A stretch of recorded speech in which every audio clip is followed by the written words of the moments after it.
Bonjour chers auditeurs, Hugo Girard pour Radio Infocité section Charlevoix. Donc aujourd'hui je vais faire une petite chronique qui sera pour l'essentiel une relecture d'un article qui est paru sur Radio-Canada, nouvelle sur Internet. Donc c'est un article de Fanny Bérard qui s'intitule, je ne sais pas si vous pouvez voir ici, qui est Jody Wilson-Raybould. L'ancienne ministre Jody Wilson-Raybould est une britanno-colombienne autochtone et avocate qui a fait le saut en politique fédérale en 2015, après avoir défendu des intérêts de Premières Nations. Considérée comme une candidate vedette choisie par Justin Trudeau, elle a été nommée ministre de la Justice et procureure générale dans son Conseil des ministres en novembre 2015. Première femme autochtone à obtenir ce poste, elle l'a occupé jusqu'en 2019. En janvier dernier, le premier ministre lui a retiré ce ministère et lui a confié celui des anciens combattants. Certains ont considéré cette nouvelle fonction comme étant une rétrogradation. Elle se trouve au centre d'une controverse qui met le premier ministre Trudeau dans l'embarras. Selon le Globe and Mail, le premier ministre ou de proches collaborateurs du gouvernement auraient fait pression afin qu'elle négocie une entente évitant un procès criminel dans le dossier de fraude et de corruption de SNC-Lavalin, une firme québécoise. Donc, Justin Trudeau a démenti ces informations. Jody Wilson-Raybould a annoncé mardi sa démission en tant que ministre. Elle reste députée de Vancouver-Granville, mais ne précise pas si elle siégera comme indépendante ni si elle se présentera aux élections fédérales l'automne prochain. Dans sa lettre de démission, elle précise toutefois avoir fait appel à un ancien juge de la Cour suprême, Thomas Albert Cromwell, pour qu'il lui porte conseil afin de savoir ce que la loi lui permet de dire publiquement dans cette affaire.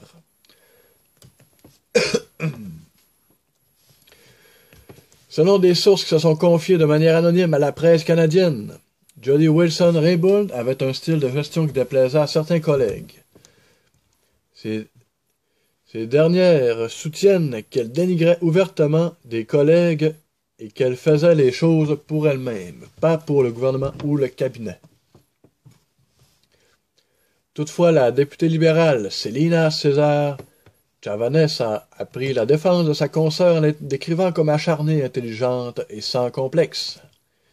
Le vice-président de l'Union des chefs autochtones de la Colombie-Britannique, Bob Chamberlain, qui a travaillé avec Mme Wilson-Raybould, remet en question les critiques à l'égard de l'ancienne ministre. Si la manière dont elle a été décrite est vraie, elle doit y avoir été poussée, dit-il. Il l'a décrit comme une femme brillante et intègre qui s'est toujours montrée agréable, même durant des discussions difficiles. Née en 1971, Jody Wilson-Raybould est la fille de Bill Wilson, un avocat et politicien autochtone qui a joué un rôle important dans l'enchâssement de droits autochtones à la Constitution de 1982. Sa mère, Sarah Wilson, est une enseignante descendante des peuples Mushgamak, Tsawwaténuk et Laikiltak, qui font partie des Kwakwaka'wakw,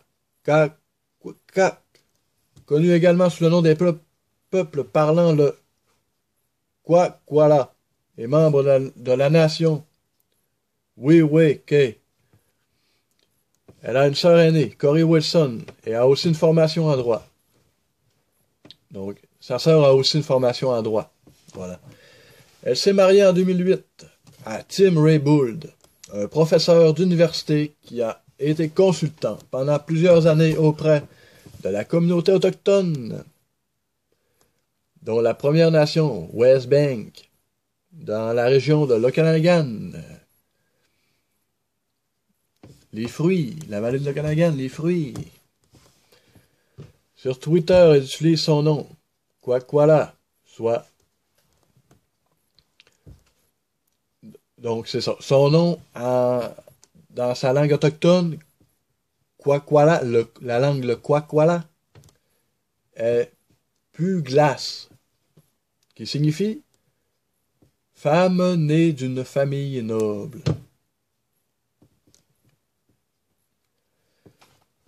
Ah, les noblesses s'entendent toujours. Les noblesses trouvent toujours des arrangements. Donc, Jody Wilson-Raybould a étudié en droit à l'Université de la Colombie-Britannique. Elle a été admise au barreau en 2000 et a ensuite commencé sa carrière juridique comme procureur de la couronne pour la province. Donc, plus tard, elle a été conseillère auprès de la Commission des traités de la Colombie-Britannique, un organisme qui a pour vocation de superviser la négociation des traités entre les Premières Nations et la couronne. En 2004, elle a été élue commissaire par le sommet des chefs des Premières Nations. En 2009, elle a été élue chef régional de l'Assemblée des Premières Nations de la Colombie-Britannique. Elle a été réélue chef régional en 2012. Selon CBC, elle aurait décidé de faire le saut en politique auprès des libéraux, après avoir gardé un souvenir amer d'une rencontre avec le premier ministre conservateur Stephen Harper, lors du mouvement Idle No More.